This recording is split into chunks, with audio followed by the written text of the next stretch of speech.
नमस्कार, स्वागत है आपका इस बुलेटिन में। मैं हूं आपके साथ अवंतिका श्रीवास्तव और मैं हूं आपके साथ सुमित शर्मा। चलिए शुरुआत करेंगे इंडिया सुपर 10 की। जम्मू कश्मीर के पुलवामा में सेना और आतंकियों के बीच मुठभेड़ हुई। मुठभेड़ में एक आतंकी ढेर हुआ। सेना का इलाके में सर्च ऑपरेशन जारी है। पीएम ने कर्नाटक दौरे के दौरान कर्नाटक वासियों को कई सौगातें दी हैं। रोड शो भी किया। प्रधानमंत्री ने शिवमोगा में एयरपोर्ट का उद्घाटन किया। इसके अलावा शिवमोगा में 3,600 करोड़ और बेलगावी में 2,700 करोड़ रुपए की योजनाओं का उद्घाटन और शिलान्यास किया। पीएम मोदी ने शिवमोगा में 2 रेल परियोजनाओं का शिलान्यास किया। पीएम मोदी ने इस दौरान कांग्रेस पर जमकर निशाना भी साधा। पीएम मोदी ने कहा कि मैं देखकर बहुत दुखी हुआ जब कांग्रेस के रायपुर अधिवेशन में खड़गे का अपमान हुआ। सब धूप में खड़े थे, लेकिन छाता खड़गे जी को नहीं, किसी और को लगाया गया था।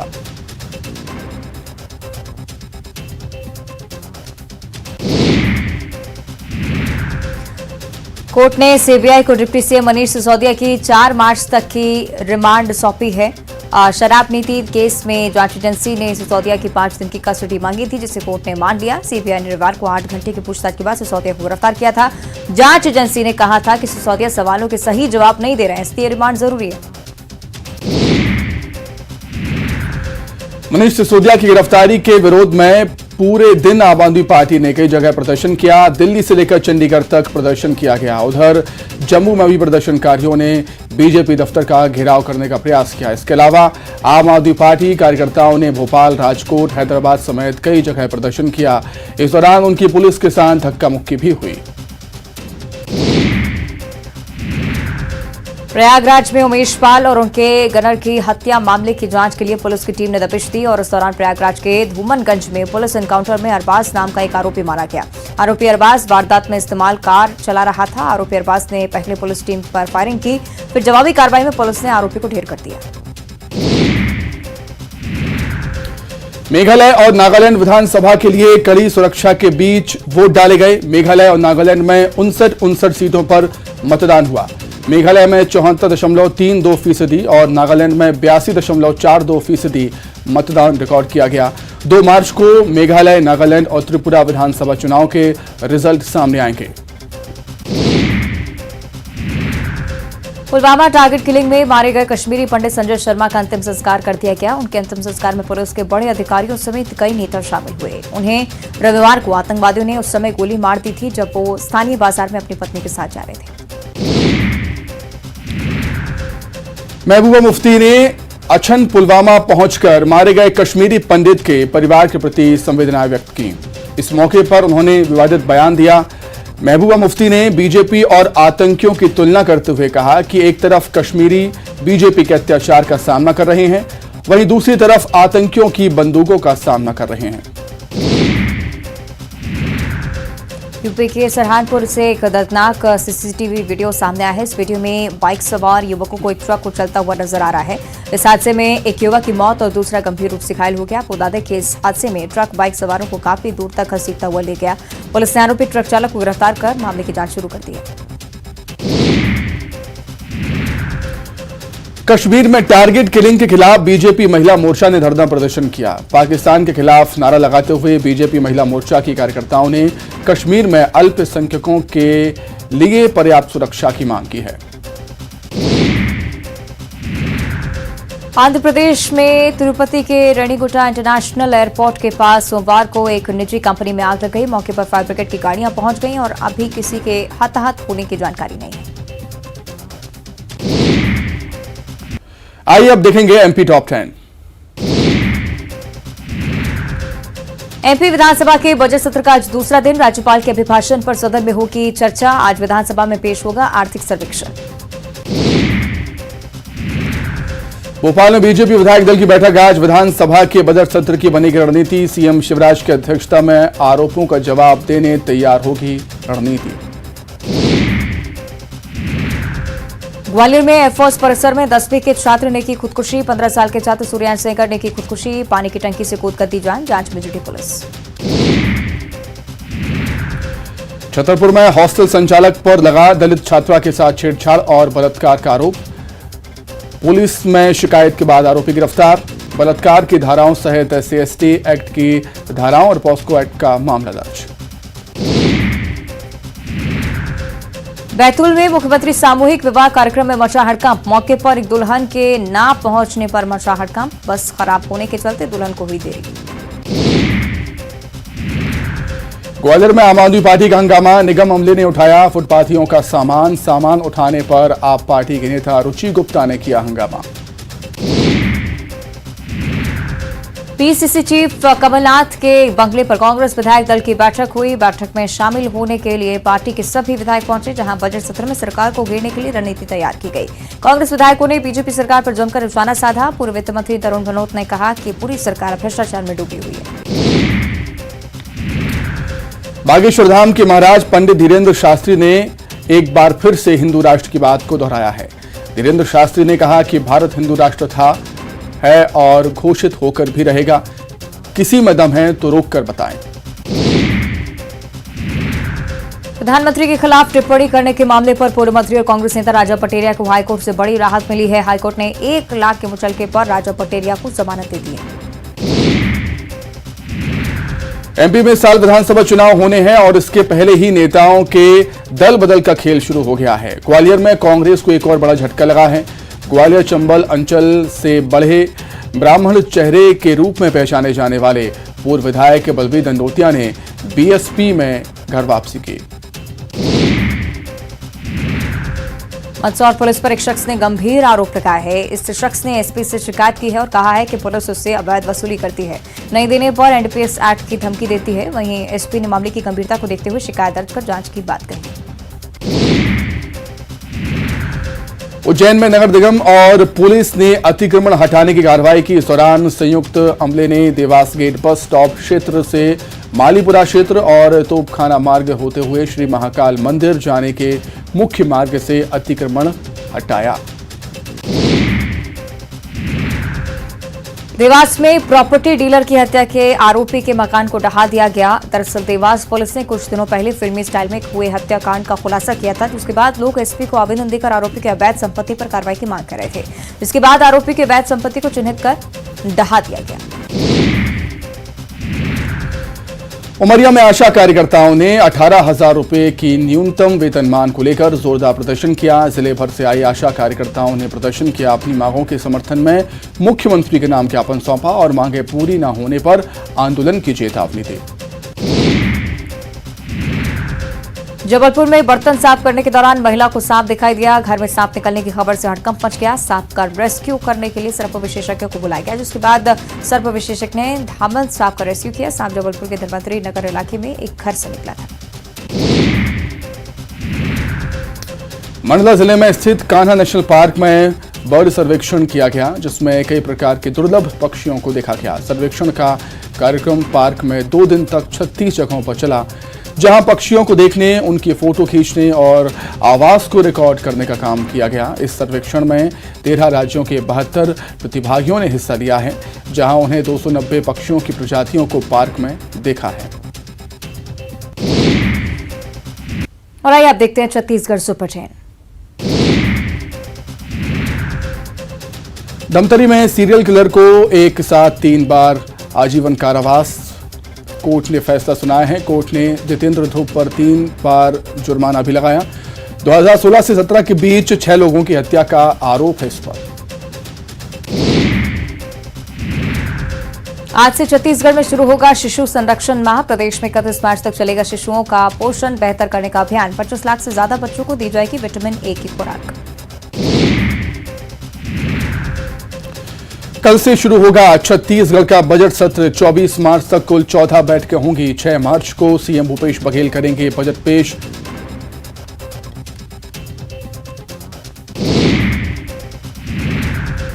पिंडरा में चोरी करते 2 चोर CCTV में कैद। विविध सुविधा केंद्र दानी कुंटी में कर रहे थे चोरी। सुविधा केंद्र में 2 महीने में तीसरी चोरी का मामला। बीजेपी के प्रदेश अध्यक्ष अरुण साव आज सूरजपुर दौरे पर। भटगांव में आयोजित बीजेपी किसान मोर्चा की जन आक्रोश रैली में होंगे शामिल। स्थानीय बीजेपी पदाधिकारी भी रहेंगे मौजूद। कांग्रेस के राष्ट्रीय महाधिवेशन के समापन के बाद मुख्यमंत्री भूपेश बघेल मुंबई के लिए रवाना हो गए। इस दौरान सीएम भूपेश बघेल ने एयरपोर्ट पर ईडी की छापेमारी, सोने की माला और अधिवेशन को लेकर मीडिया से चर्चा की, जहां उन्होंने बीजेपी पर जमकर निशाना साधा। सीएम भूपेश बघेल ने कहा कि महाधिवेशन रोकने के लिए कोई कसर नहीं छोड़ी गई। छत्तीसगढ़ की सुख शांति के लिए और भाजपा वालों को सद्बुद्धि दें, इसके लिए सिद्धिविनायक गणेश जी के दर्शन करने जा रहा हूं। सीएम भूपेश बघेल ने बीजेपी पर जमकर हमला बोला। सीएम ने ट्वीट कर ईडी के छापे को लेकर तंज कसा। उन्होंने कहा कि बीजेपी ने अपनी खीज और राजनीतिक दुर्भावना की सारी हदें पार कर दी हैं। कांग्रेस के राष्ट्रीय अधिवेशन में खलल डालने के लिए मेरे साथियों के घर पर ईडी के छापे मारे गए, लेकिन अधिवेशन के भव्य आयोजन को रोक नहीं पाए। रायपुर में मनीष सिसोदिया की गिरफ्तारी का आम आदमी पार्टी कार्यकर्ताओं ने विरोध प्रदर्शन करते हुए जमकर प्रदर्शन किया और इस दौरान आप कार्यकर्ताओं ने बीजेपी दफ्तर का घेराव करते हुए जमकर नारेबाजी की। दिल्ली के उप मुख्यमंत्री मनीष सिसोदिया की गिरफ्तारी पर कांग्रेस ने बीजेपी पर तंज कसा है। कांग्रेस संचार प्रमुख सुशील आनंद शुक्ला ने कहा कि जहां जहां विपक्ष की सरकार है, वहां वहां जांच एजेंसियों का दुरुपयोग हो रहा है। कांग्रेस का आरोप है कि बीजेपी शासित राज्यों में आज तक कोई कार्रवाई नहीं हुई है। कांग्रेस मनीष सिसोदिया की गिरफ्तारी की निंदा करती है। कांग्रेस के अधिवेशन में शामिल होने आए बड़े नेता को सोने की माला पहनाने का आरोप बीजेपी ने लगाया है। बीजेपी के आरोप पर सीएम भूपेश बघेल करारा जवाब देते नजर आए। सीएम भूपेश बघेल ने ट्वीट कर लिखा कि भाजपा की दिक्कत ही यही है कि वो ना छत्तीसगढ़ को समझती है, ना उनकी परंपराओं को समझती है। कहावत है ना कि सावन के अंधे को हरा ही हरा दिखता है। रायपुर में बीजेपी महिला मोर्चा का 1 करोड़ सेल्फी अभियान शुरू हो गया है, जहां बीजेपी महिला मोर्चा की कार्यकर्ता मोदी सरकार की योजनाओं के लाभार्थियों के साथ सेल्फी लेकर उसे मोदी ऐप में अपलोड करेंगी। इस अभियान के तहत महिलाओं के लिए चल रही केंद्र सरकार की विभिन्न योजनाओं की लाभार्थी महिला के साथ सेल्फी लेकर इसे मोदी ऐप पर अपलोड करेंगी। देश भर में बीजेपी 1 करोड़ महिलाओं के साथ सेल्फी लेगी। अनुकंपा नियुक्ति को लेकर 20 अक्टूबर से धरने पर बैठी महिलाओं का सब्र टूट गया। अनुकंपा नियुक्ति की मांग को लेकर धरने पर बैठी महिलाओं ने मुंडन कराया।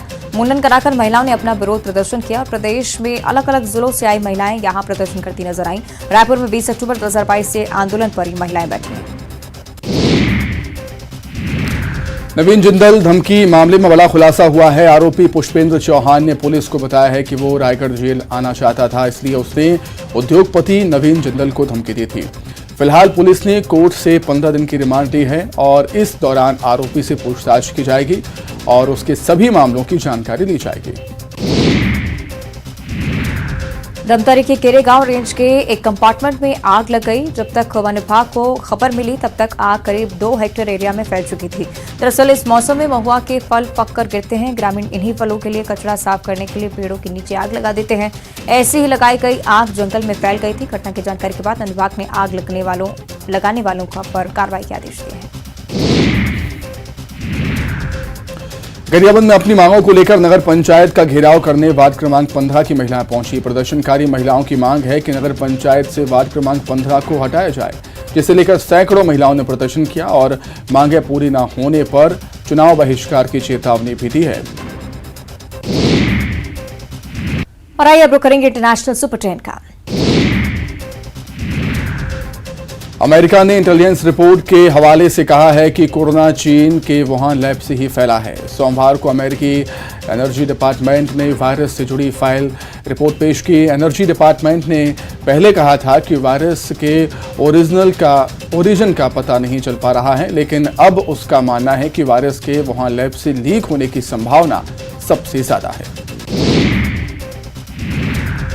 नेपाल में एक बार फिर से सियासी संकट दिखाई दे रहा है। गठबंधन सरकार में शामिल नेपाल यूनिफाइड मार्क्सिस्ट लेनिनिस्ट ने सोमवार को अलायंस छोड़ने का ऐलान कर दिया। गठबंधन में आई दरार के बाद नेपाल के प्रधानमंत्री पुष्पकमल दहल उर्फ प्रचंड ने 3 मार्च को होने वाले अपने कतर दौरे को रद्द कर दिया।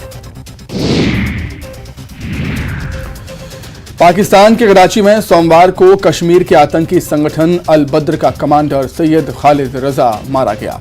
अज्ञात हमलावरों ने उस पर गोलियां चला दी। बताया जा रहा है कि खालिद मौत से पहले तक भी कश्मीर में सक्रिय आतंकवादियों से जुड़ा हुआ था। सिंधु देश रेवोल्यूशनरी आर्मी ने खालिद रजा की हत्या की जिम्मेदारी ली है।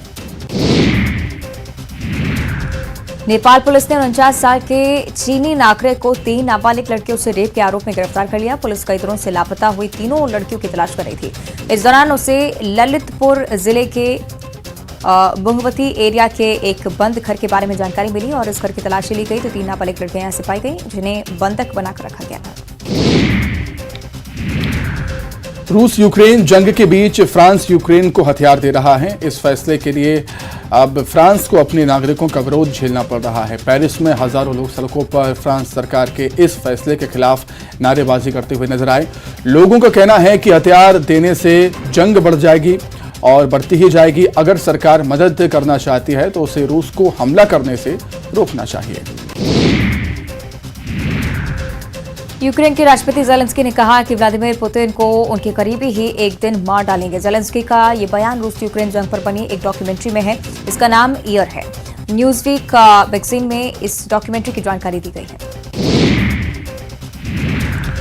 नासा का स्पेस एक्स क्रू 6 मिशन की लॉन्चिंग टल गई है। रिपोर्ट्स के मुताबिक स्पेस एक्स फॉल्कन 9 रॉकेट के इंजन में खराबी आने की वजह से लॉन्चिंग को रोका गया। अभी अमेरिका में फ्लोरिडा के Kennedy space centre number 39A से सोमवार देर रात 1:45 पर लॉन्च होगा। अमेरिका की भारतवंशी डेमोक्रेट सांसद राजा कृष्णमूर्ति ने भारत को रूस से इंपोर्ट हथियारों की टेक्नोलॉजी में चीनी उपकरण लगे होने के संबंध में चेतावनी दी है। उन्होंने कहा कि हम नहीं चाहते कि ऐसी नौबत आए कि रूस भारत को ऐसी टेक्नोलॉजी दे जिसमें चीनी उपकरण हो।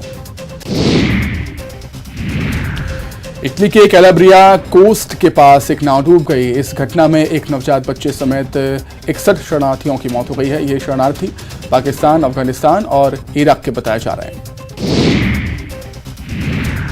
अमेरिका में 2024 में होने वाली प्रेसिडेंशियल इलेक्शन में रिपब्लिकन पार्टी की तरफ से कैंडिडेट बनने की रेस में शामिल भारतीय मूल की निकी हेली ने अहम बयान दिया। निकी के मुताबिक अगर मैं राष्ट्रपति बनती हूं तो पाकिस्तान और चीन समेत तमाम दुश्मन देशों को मिलने वाली फंडिंग बंद कर दूंगी। आइए अब देखेंगे sports super 10। Isle of Man ने स्पेन के खिलाफ खेले गए एक T20 मुकाबले में शानदार डॉट अपने नाम दर्ज करवाया है। स्पेन के खिलाफ खेले गए मुकाबले में आइल ऑफ मैन की पूरी टीम महज 10 रन ही बना पाई। वहीं स्पेन ने सिर्फ 2 गेंदों में ही लक्ष्य को हासिल कर लिया और इससे पहले T20 क्रिकेट में न्यूनतम स्कोर बनाने का रिकॉर्ड बिग बैश लीग में सिडनी थंडर्स के नाम था। न्यूजीलैंड ने वेलिंगटन में खेली जा रही घरेलू सीरीज के दूसरे टेस्ट में फॉलो ऑन खेलते हुए केन विलियमसन के शानदार शतक की मदद से दूसरी पारी में 483 रन बना लिए हैं और इंग्लैंड को 258 रनों का टारगेट दिया है। चौथे दिन का खेल समाप्त होने तक इंग्लैंड ने 1 विकेट खोकर 48 रन बना लिए हैं। इंग्लैंड को दूसरे टेस्ट में न्यूजीलैंड पर जीत के लिए 210 रन चाहिए। केन विलियमसन के शानदार शतक की मदद से न्यूजीलैंड ने दूसरी पारी में 483 रन का स्कोर बना दिया। इंग्लैंड को 258 रनों का टारगेट दिया है। न्यूजीलैंड के बल्लेबाज केन विलियमसन ने वेलिंगटन में खेले जा रहे टेस्ट में शतक जड़ते हुए अपने नाम एक बड़ा रिकॉर्ड दर्ज किया है। अब वो टेस्ट क्रिकेट में न्यूजीलैंड के लिए सबसे ज्यादा रन बनाने वाले बल्लेबाज बन गए हैं। उन्होंने टॉप पर काबिज पूर्व क्रिकेटर रॉस टेलर को पछाड़ दिया। भारतीय तेज गेंदबाज जसप्रीत बुमराह IPL 2023 से बाहर हो सकते हैं। वहीं अगर भारत वर्ल्ड टेस्ट चैंपियनशिप के फाइनल में पहुंचता है तो उनके खेलने पर संशय है। World test championship final England में जुलाई में होना है। भारतीय टीम मैनेजमेंट उनकी चोट को लेकर कोई रिस्क नहीं लेना चाहती और वो अक्टूबर-नवंबर में होने वाले वर्ल्ड कप में वापसी कर सकते हैं।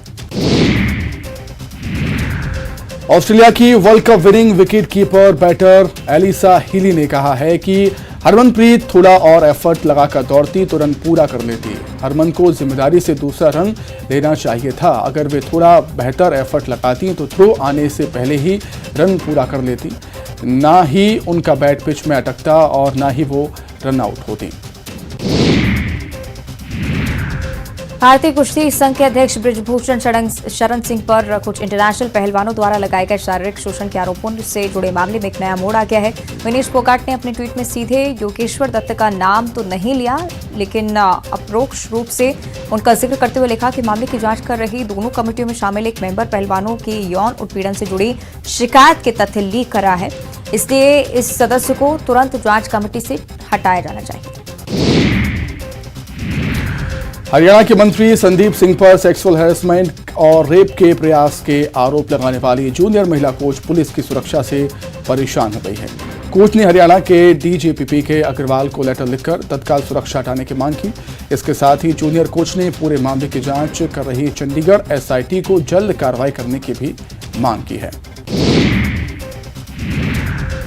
पाकिस्तान के पूर्व खिलाड़ी कामरान अकमल ने एक पुराने मामले का जिक्र करते हुए कहा कि ईशांत शर्मा ने उन्हें गाली दी थी। कामरान अकमल ने बताया है कि साल 2012 में बेंगलुरु के चिन्नास्वामी स्टेडियम में भारत-पाक के बीच T20 का मुकाबला खेला गया था। इसमें ईशांत और कामरान अकमल के बीच बहस होने लगी। हालांकि उस समय मैच के बाद दोनों खिलाड़ियों ने कहा था कि कुछ गलतफहमी हो गई थी। कश्मीर के करीब 100 साल पुराने क्रिकेट बैट इंडस्ट्री कच्चे माल की भारी कमी का सामना कर रही है। राज्य में जरूरत भर अच्छी क्वालिटी की विलो लकड़ी नहीं मिल रही है। इसके चलते करीब 400 क्रिकेट बैट मैन्युफैक्चरिंग यूनिट्स का चलना मुश्किल हो गया है। टीम इंडिया के ऑलराउंडर शार्दुल ठाकुर ने गर्लफ्रेंड मिताली पारुलकर से शादी कर ली है। शार्दुल ने सोमवार को महाराष्ट्र के करजत में शादी की। शादी समारोह में रोहित शर्मा, श्रेयस अय्यर और युजवेंद्र चहल की पत्नी धनश्री भी शामिल हुई और रोहित के साथ पत्नी ऋतिका भी पहुंची। तो इसी के साथ ही फिलहाल इस बुलेटिन में इतना ही। देखते रहिए न्यूज़ 18।